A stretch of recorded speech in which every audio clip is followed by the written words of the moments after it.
is Cuba ransomware. Although it looks funny, right? And people would think it's from Cuba. It's actually not from Cuba. It's just the name. So before Robertino gets the VM refreshed, let's see what Cuba ransomware is famous for. So Cuba ransomware, it actually emerged in late 2019, but it was very down low. They didn't do anything. It spiked in 2022. It had only in 2022 over 100 plus victims, 60 plus million US dollars collected in ransom. The split is just 26% USA, 21% Turkey, and then 53% literally the rest of the world. And they usually attack high-profile targets. They started with 2Network IT so that they can try to do a supply chain attack. They then attacked the Montenegro parliament, and then they did the Dialog, which is a technology company. So what's interesting about this one? It's doing insider recruitment, dark web data, spear phishing, but they're also a fan of brute force attacks. Then they do the service manipulation, privilege escalation, and defense neutralization and evasion. Then following, they do the credential theft, system discovery, and lateral movement.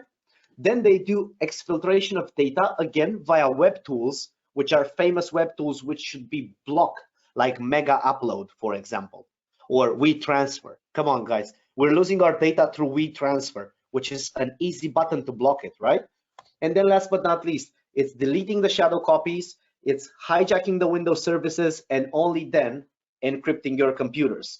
And what's fun about this one, Robertino will show us in a second, it's actually that it has a different tactic when it comes to the encryption.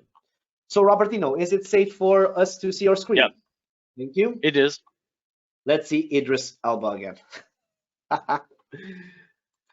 Okay, let's see who else has the hand raised. Guys, any more questions? Questions have become fewer. Why? Okay. I'm joking. Because you're answering so many of them. That's easy. And the answers are excellent. Self-explaining. Thank you. Okay, now I'm double clicking on Cuba. I'm always a stupid user.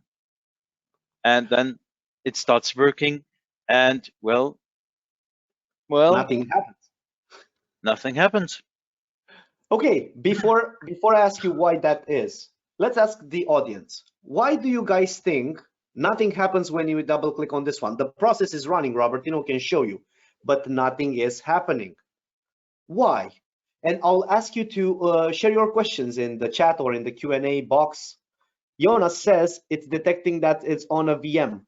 It might. Robertino is very attentive when he sets up the VM, so it might not detect that this is a VM. Okay, Robertino, what's your opinion on this one? Matt, we had says, that. Sure. Go ahead. Yes. Go ahead. No. First Matt, and then okay. I'm giving a well-educated guess. So Matt says it's actually exfiltrating your data right now before it tells you, which is very good. Alf says it's monitoring and it's doing surveillance. Then Graham says it only locks what you use. All of them are very interesting questions. Robertino, what's it doing right now? Tell us. Well, we had the last time in the first webinar on detonation, we had nearly the same situation that some ransomware has a delay timer. So it is starting up and it is monitoring the system, but it's in, let's say, in sleep standby mode, and it's also doing some ransomware flavors are then also doing in the background the encryption, so you don't see it and you don't get immediately a response. So you think you're safe and you wait and say, oh, nothing is happening. That's pretty cool. So I can click on an attachment, and in German we say in Sicherheit wiegen, that it gives you the feeling of security, nothing was happening. And then you maybe just turn around, pick up a coffee, 50 minutes later you see more, like here. As we can see, it has CPU activity, it has memory activity, it has HDD activity. And guys, it actually waited a bit until it encrypted your computer so that it makes sure you're not catching it. So now Robertino will switch off will reboot the VM so that we can see how this happens when you do have Heimdal active, right? I will take the screen sharing and I want to give you guys a bonus.